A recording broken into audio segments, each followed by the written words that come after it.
some interesting news that popped up a short time ago, courtesy of Josina Anderson for CBS Sports, that the Cleveland Browns have fired offensive coordinator Alex Van Pelt, running backs coach Stump Mitchell, and tight ends coach TJ McCartney. And she goes on to say that they were told of the news on Tuesday that Stefanski wants to change course. Van Pelt was the offensive coordinator 2 out of the 4 years the franchise went to the playoffs. And Mitchell has coached Pro Bowlers Nick Chubb to 4 consecutive 1,000-yard seasons, and he was rated the number 1 back entering this season as well, too.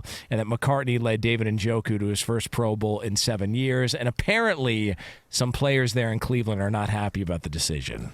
So let me get this straight. They had 5 different starting quarterbacks this season. All right. Nick Chubb, their arguably best player, or second best, I guess, to Myles Garrett, he's out for the majority of the season. They have to go a different route with whether it's Jerome Ford, Kareem Hunt. I mean, they had so many injuries. I don't get it. Like, why are you moving on from these guys? I mean, I think their offense actually was able to adapt and adjust relatively well, all things considered, when you had Joe Flacco, who was on the street before you brought him in, and the way he adapted and the offense adapted, the way you adapted a game plan to Dorian Thompson-Robinson, who's a rookie. I don't understand this at all. It doesn't make any sense to me why you would move on from some of these pieces when you take into account all the injuries and all the adversity this team faced this year, especially on offense. Is this a Massage Watson call? I mean, only they know that. Why? I mean, how does this?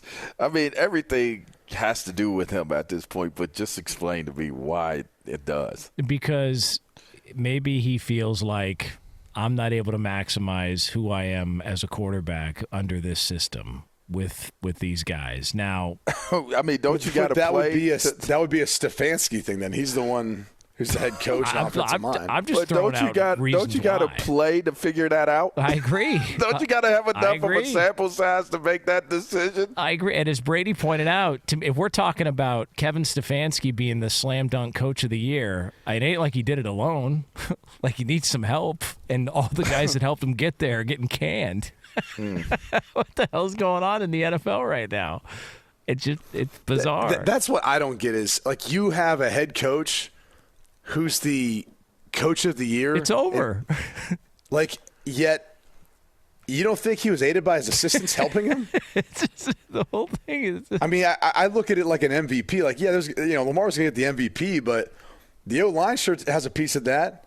The receivers, tight ends, right? Like, everyone takes a piece of that. Coaching staff. Like, you can say MVP, whatever you want. Like, an individual award's an individual award, but there's a lot of people in football who help equate to that award. Same thing with Coach of the Year. And you don't think the staff isn't a part of that? It's just highly surprising. It doesn't make any sense. Who's the quarterback coach for Cleveland? Isn't Alex Van Pelt, is he the QB coach? Okay. All right. He was both. Well, I'm not sure if he's both. I have to go back and check. I'll tell you this much. I know he's got a landing spot with the New York Jets. I'm pretty sure Alex Van Pelt and Rodgers have a pretty good relationship, so yeah. I could see that playing out. Because he was one of the guys that upset at Green Bay when they got rid of Van Pelt, and Rodgers spoke out and was vocal about that at the time. So, yeah, he'll be fine. It's just strange that this is the decision, according to Josina Anderson, Alex Van Pelt, and several others. It appears Ashton Grant is the offensive assistant and quarterbacks coach, and he didn't get the hook. No. Stump Mitchell is the run game coordinator and running backs coach. Obviously. Which, again, I think LaVar said, what did he do? What did he do? What did any of these guys do wrong? Right. Like, you get handed all this adversity with players getting banged up and injured, and yet you're able to win 11 games and make the playoffs? And I don't know, man. None of it makes any sense to me. If anything, all of them should get raises. Yeah. Like, everybody should be rewarded. And instead, now they're looking for work, the first Wednesday following the first round of the playoffs. So, and also, let me ask you this. Had they beaten the Houston Texans last week, Well, they'd still be playing, so there wouldn't be no firing taking place. But like if had they just won one more game with all the injuries, then all right, that's the threshold for keeping your job. But because they lost the way they did to the Houston Texans, then that's grounds for firing. It's very strange. But hey. Not the head coach. No, he's coach of the year. Yeah. Come on, man. He doesn't have to share royalties with those guys for coach of the year, so he's got to, He hasn't received that officially, has he? No, but it's a slam dunk. Okay. Is it a slam dunk? Yeah, it's over. What are the odds at right now? Let me look that up for you. Efforting. How just is go ahead it and over? check out DraftKings for you here. I mean, he did a pretty damn good job. I would be surprised if someone else won it. Still efforting. I mean, if I haven't put that card in yet, I might have to rethink that based off of this move. You think that he's going to lose the award because he fired these guys? Hell yeah. But isn't it a Would you regular think season about award? it the other way around? Like he actually coached extremely well despite Right. the circumstances. But don't you choose your coaching staff?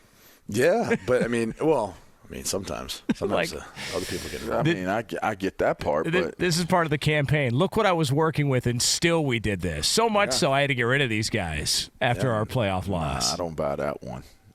I don't think that they hired his staff. I think he hired his staff. So if your staff failed, then that's an extension of your failure. I don't know about that. I mean, that's it's how his choice. Yeah, it's his choice. Well, who would you give Coach of the Year to besides Stefanski? I don't know. There's a couple out there. There's a couple. D'Amico Ryans. He's out he'd be there. up there. That's Dan Campbell's out there. Dan Campbell's out there. Technically, it's only a regular season award, though, right? Yeah. Yeah. So that's the thing is you got D'Amico and Dan Campbell as division winners. Cleveland wasn't, but they also faced a lot more adversity. Yeah. I mean, we were campaigning for Kevin O'Connell for a while, and then, the Josh Dobbs stuff happened. Why not throw Harbaugh in the mix? I mean, he should be considered. Why not? It's weird, though, like coaches who tend to be at the top seeds, even Kyle Shanahan for that matter. Why not Kyle Shanahan? They typically don't get the appreciation for it. Like, think about the run for Bill Belichick in New England. I think he won Coach of the Year 3 times in 24 seasons. And granted, they went to 9 Super Bowls. They won the AFC East, was it 17 times? Yeah, something like that. And he only won got it Coach 3. of the Year only 3 times. Yeah, you have to kind of suck for a year in order to get it back. It's kind of, You have to go through something where everyone's like, damn. So you made it him through winning that? without Deshaun Watson is the reason why he gets it? well, Nick Chubb. Well, I don't feel like P.J. Cleveland- Walker, Dorian Thompson-Robinson, Nick Chubb. Like, there was a bunch of players who went down from it. They didn't have either starting tackle. They lost both their starting tackles this season. But like you said, I mean, they didn't even win their division. Yeah, but they won 11 games. They won more than some of those teams that won their division. Yeah, but they didn't win their division. Why you got to hate on Cleveland, LaVar? Yeah, it's What's- weird. I'm not hating on problem? Cleveland, and I'm a Stefanski fan. This is radio. I'm just want to hear y'all's He's just opinion being a on contrarian. Contrarian. Yeah, What's, that's all. is this the Big 33 stuff? Is this what this goes back to? Is this the Okay, we let me beat- list we off beat their Ohio. starters. We're Let me good. list off their starters, okay, who are on IR. Obviously, Deshaun Watson we talked about. Yep. Grant Delpit at safety. Jedrick Wills. Their backup quarterback, Dorian Thompson-Robinson. He was on there to end the season as well. Who else we got? Anthony Walker, special teams / played some linebacker with them, as well. Jakeem Grant, who was a kick returner for them. They signed Rodney McLeod at the safety position. He was also out. Jack Conklin, even their backup right tackle, DeJuan Jones, who was a rookie who they drafted, he also was on IR. Jacob Phillips as well. They had Lonnie Phelps, one of their draft picks, as well as the DN position. Maurice Hurst, who was in there as a backup defensive tackle, and then obviously starting running back Nick Chubb. So, And then on top of that, and 5 starting quarterbacks. David Njoku burned his face on a fire pit. He did burn his face. Amari Cooper looked like Lieutenant Dan in that playoff Jacked game. his foot. Yeah, Like jacked he his was foot. nowhere close to being healthy. So, Did you say he looked like Lieutenant They need Dan? some silk. Did you hear what I said? see, that was Amari Cooper talking to the training staff. Mm-hmm. Well, listen, there you go, Cleveland. Browns are back. Wholesale changes on the offensive coaching staff following a playoff run. It's unbelievable. Does this it's like- disgust you as a Browns fan growing up? I don't know, man. The whole thing. I mean, It's if there was just- one position grouping that you'd say is pretty secure, it'd be the running backs position, even with the injuries. Right. Like, Like the way that group was, Jerome Ford this year, Kareem Hunt this year. Well, I mean, the hard thing is watching them getting waxed on the road in the wild card round, and then seeing that and being like, okay, like after all the haul of picks that Houston got, and this is what they turned those picks into, and then now we look at this team, basically 2 years later and what they're doing.